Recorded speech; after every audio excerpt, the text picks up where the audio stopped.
So you're thinking about joining Special Forces, becoming a Green Beret, yet you're not really sure which MOS. MOS stands for Military Occupational Specialist that you want to be in, right? Today, guys, I'm just going to go over what those 9 MOSs are and when throughout your career you can actually join those specific MOSs.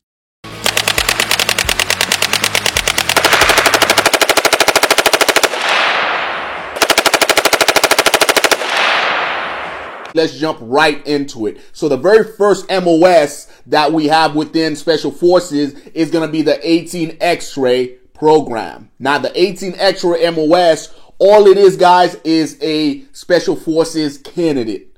So you have civilians that want to be Special Forces. They don't want to go be on 11 Bravo or 12 Bravo. They just want to be Special Forces. They can sign a 18 X-Ray contract, come straight in and enter the Special Forces pipeline after basic AIT airborne. All right. That is the first MOS, guys. The next set of MOSs that we have, guys, are the entry level MOSs. These are MOSs that you could come into Special Forces as from Big Army or other branches like the Air Force, the Marine Corps, the Navy. All right. Because there are programs available to you to allow you to transfer from those branches to the Army and go straight towards Special Forces. The very first one we're going to talk about, guys, is going to be the 18 Alpha MOS. Now, the 18 Alpha MOS is going to be for your officer, all right? Now, the 18 Alpha is the leader of the Special Forces ODA. He is responsible for everything that the team does or fail to do, all right? Within the realms of Special Forces, guys,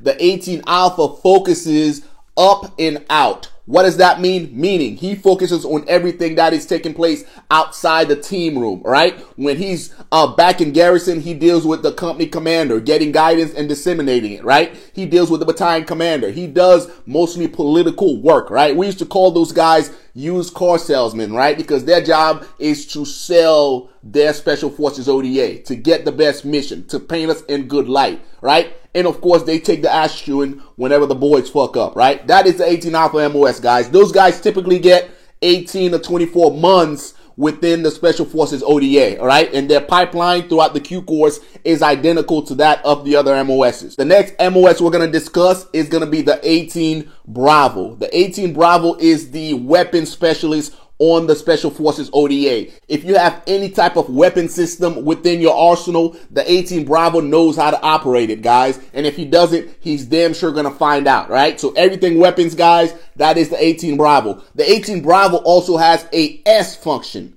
right? So an S function within the United States Army is a shop identifier. The way our MOSs are built, there are 6 different functions within each MOS, right? So the S function for the 18 Bravo is going to be the S3. Let's move on to the next one, guys, which is going to be the 18 Charlie, the Special Forces Engineer. Your Special Forces Engineer is the demolition expert on the team, guys. He is also the construction expert. He is the EOD expert, and his S function is S4. He is also your supply guy, responsible for acquiring whatever the team might need. The 18 Charlie bias is probably the best MOS within the Special Forces Regiment, mainly because he is that jack of all trade, guys. So that is the 18 Charlie. Moving on to the next one, guys, you have the 18 Delta. The Special Forces Medical Sergeant is pretty much a fucking doctor, right? He is by far the best when it comes to medicine out there. His pipeline is the longest out of all the other MOSs. The other MOSs, last I checked, guys, was 14 weeks long, as opposed to the 18 Delta.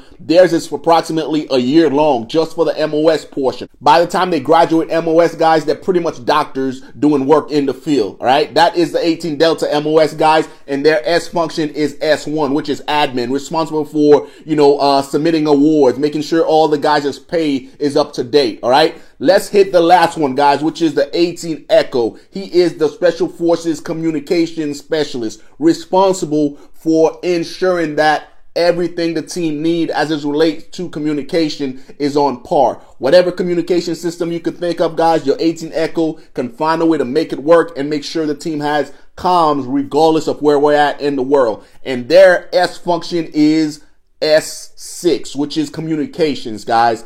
So far, guys, we've discussed the 18 X-rays, we've discussed 18 Bravos, we've discussed 18 Charlies, we've discussed 18 Deltas, and we've discussed 18 Echoes, right? Those are the basic entry-level MOSs. Now, keep in mind, if you come in as an 18 Bravo, you get to a team and you love what the 18 Charlie's doing, after doing 3 or 4 years, you can apply to change your MOS. You can reclass and become an 18 Charlie, or you can reclass and become an 18 Delta, right? So within the realm of Special Forces, you could change your MOSs if you desire to, right? So those were the basic MOSs, guys. Next, we'll talk about the 18 Fox, the Special Forces Intelligence Sergeant. The 18 Fox MOS is typically a senior position, all right? Why? Because he is the second in charge after the team sergeant.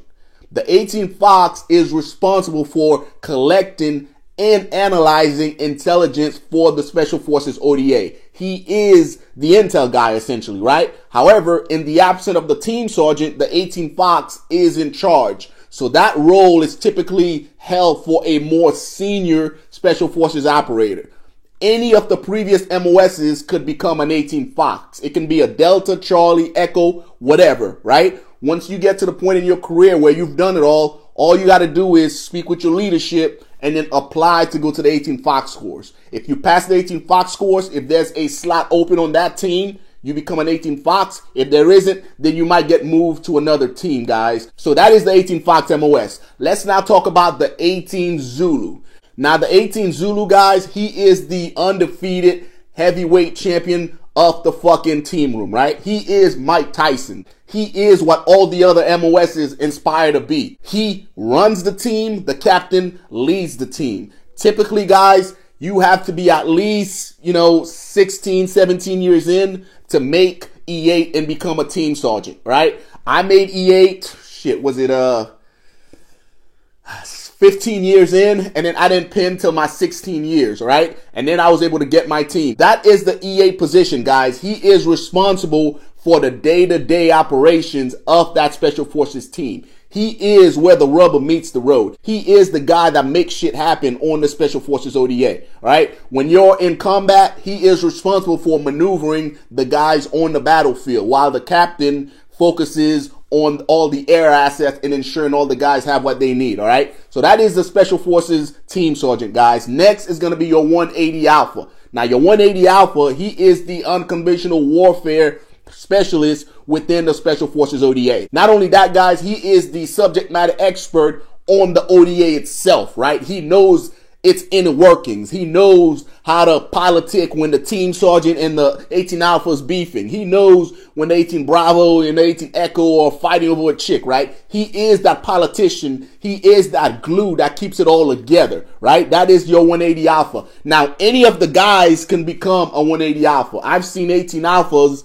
resign their commission and become a 180. I've seen 18 Zulus complete their team sergeant time and become a 180 Alpha, right? So anybody, any of the MOSs could become a Special Forces warrant. Guys, that is all the MOSs in a nutshell. Let me know if you have any questions, guys. Leave it in the comment section below. Again, guys, I know there's somebody out there contemplating and looking at going Special Forces and becoming a Green Beret, and he just doesn't have all the information he needs as it relates to MOSs, right? So if you got any value from this, guys, like and subscribe, share the video. Until next time, take care of yourself.